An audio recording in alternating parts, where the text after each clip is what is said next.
नमस्कार। विकास के तमाम दावों के बीच विश्व में सबसे ज्यादा 19.5 करोड़ कुपोषित लोग भारत में हैं।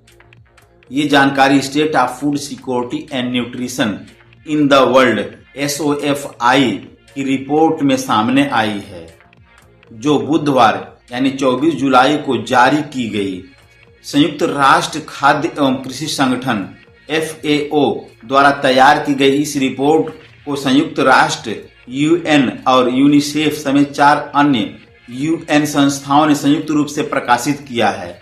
इस रिपोर्ट में FAO ने कुपोषण का एक ऐसी स्थिति के रूप में वर्णन किया है जिसमें किसी व्यक्ति के सामान्य और सक्रिय जीवन के लिए जरूरी भोजन से मिलने वाली शक्ति उस व्यक्ति के नियमित खाने से पूरी नहीं हो पाती।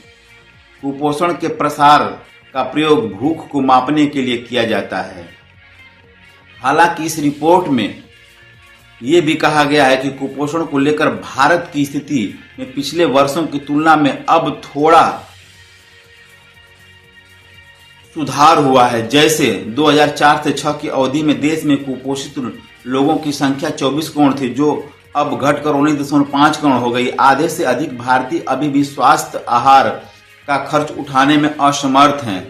SOFI की रिपोर्ट में यह भी बताया गया है कि आधे से अधिक भारतीय 55.6% अभी भी स्वास्थ्य आहार का खर्च उठाने में असमर्थ हैं, जो संख्या के लिहाज से 79 करोड़ लोग हैं। ये अनुपात दक्षिण एशिया में सबसे अधिक है।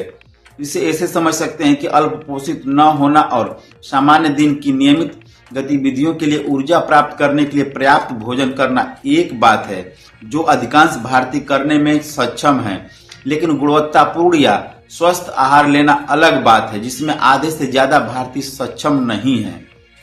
FOA के हिसाब से एक स्वस्थ आहार वो है जिसमें 4 प्रमुख पहलू शामिल हैं: खाद्यान्नों के बीच विविधता, भोजन में पोषक तत्वों की पर्याप्तता, स्वास्थ्य खराब करने वाले भोजन को लेकर संयम और शरीर के हिसाब से ऊर्जा और मैक्रोन्यूट्रिएंट का संतुलित सेवन। भारत में स्वास्थ्य आहार लेने में असमर्थ लोगों का अनुपात 2022 की तुलना में 23 में लगभग 3% अंक बेहतर हुआ है, जबकि बीते 5 सालों में इसमें इसी दर में गिरावट देखी गई थी। गौरतलब है कि इस महीने की शुरुआत में जारी नीति आयोग की रिपोर्ट सतत विकास लक्ष्य सूचकांक 2023-24 में दावा किया गया था कि साल 2023-24 में 99% पात्र लाभार्थियों को राष्ट्रीय खाद्य सुरक्षा अधिनियम 2013 के तहत कवर कर लिया गया है। सार्वजनिक वितरण प्रणाली यानी TDS राष्ट्रीय खाद्य सुरक्षा अधिनियम 2013 के तहत ही संचालित होता है। ये प्रति माह हर अंत्योदय अन्न योजना परिवार को 35 किलोग्राम खाद्यान्न और प्राथमिकता वाले परिवारों को प्रति माह 5 किलोग्राम खाद्यान्न का अधिकार देता है। इसमें मोटे अनाज गेहूं और चावल क्रमशः 1 रुपए, 2 रुपए और 3 रुपए प्रति किलो की रियायती कीमतों पर उपलब्ध कराए जाते हैं।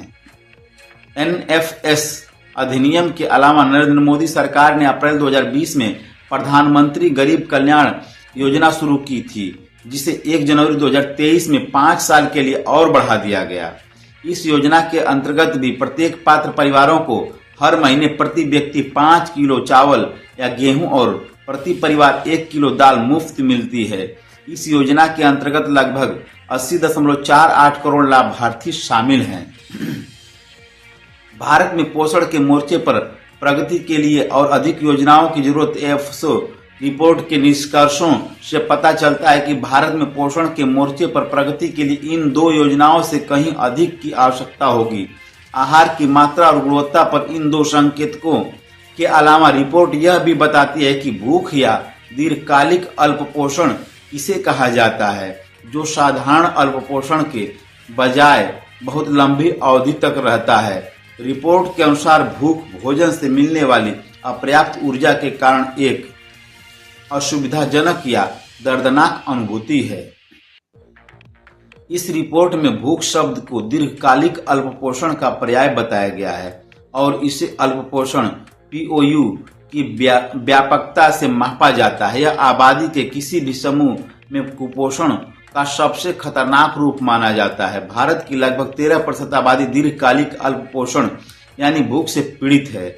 मालूम हो कि पिछले साल आई ग्लोबल हंगर इंडेक्स रिपोर्ट में भारत 125 देशों की सूची में 111वें स्थान पर था, जो दर्शाता है कि केवल 14 देश भारत से खराब स्थिति में थे। आयरलैंड और जर्मनी के 2 एनजीओ क्रमशः कंसर्न वर्ल्ड वाइड और वेट हंगर लिव ने यह रिपोर्ट तैयार की। हालांकि अन्य वैश्विक रिपोर्टों की तरह भारत सरकार ने इस रिपोर्ट को भी खारिज कर दिया था। बच्चों के पोषण की बात करें तो भारत में 5 साल से कम उम्र के बच्चों में उनकी लंबाई के अनुसार कम वजन का पैटर्न देखने को मिलता है, जो 18.7% है। यह दक्षिण एशिया में सबसे ज्यादा है। 5 वर्ष से कम उम्र के बच्चों में बौनेपन की व्यापकता 31.7 है। बच्चों में कुपोषण के इस रूप को सबसे खराब माना जाता है। यह दक्षिण एशिया में पाकिस्तान और अफगानिस्तान में अधिक है।